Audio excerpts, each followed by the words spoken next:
अरे ए भौजी की बात है देवर जी, बड़ी परेशान लगो हो। ये मेरी वाला की बात है देवर जी। तोरा इहो पता नहीं हो कि सावन महीना आ गल है, रिम झिम फुहार पड़ रहल है। बाबा धाम में जे भो सबके गेरुआ रंग में रंगा के कांधे पर कामर लेके जा रहल है बाबा धाम। ओ अच्छा ई बात है। हाँ भौजी लहो सुनो, सावन के रीमा झीमा बरसा है बदरिया, सावन के रीमा झीमा बरसा है बदरिया।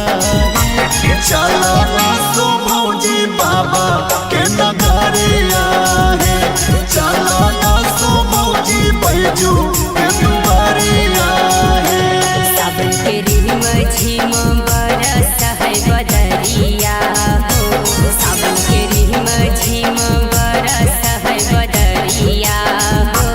चल देवर जइबै बाबा के नगरिया हो, चल देवर जइबै बाबा के नगरिया हो। बोल बम बोलो बम, बोल बम बोलो बम, बोल बम बोलो बम, बोलो कुमरिया बोल बम बोल बम, बोल बम, बोलो कुमरिया बोल बम। बोल बम, बोल बम। बाबा नगरिया दूर है, जाना जरूर है। बोल बम बोल बम, मोटू बम बोलो बम, छोटू बम बोल बम, बोल बम। बोलो बम। हारा हारा महादेव।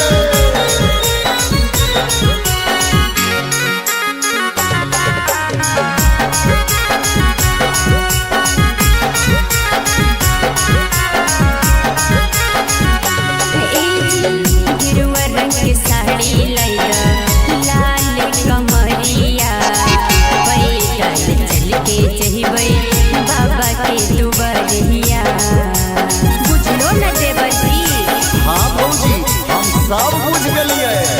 गेरुआ रंग के साड़ी लैबै, लाल रंग कंवरिया, पैदल संगे जइबै बैजू के दुआरिया।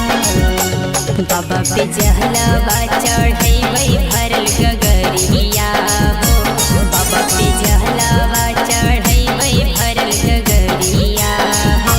चल देवर जइबै बैजू के दुआरिया हो, चल देवर जइबै बाबा के नगरिया हो।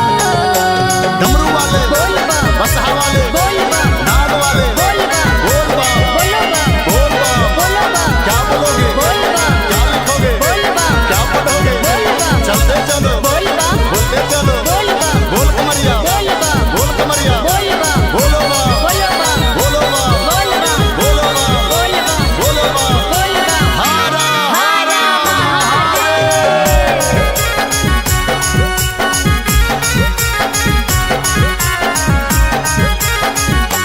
ए भौजी बाबा के महिमा है जग में महान है, बाबा के कृपा से होता गोदिया संतान है।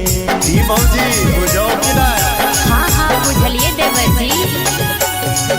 बाबा के दया से होते गोदिया ललनामा, घर गुलजार होते शोभते अंगनामा। कन्हैया देवर चल धरबै जल्दी गड़िया हो, कन्हैया देवर चल धरबै जल्दी गड़िया हो। चल सो जइबै बाबा के नगरिया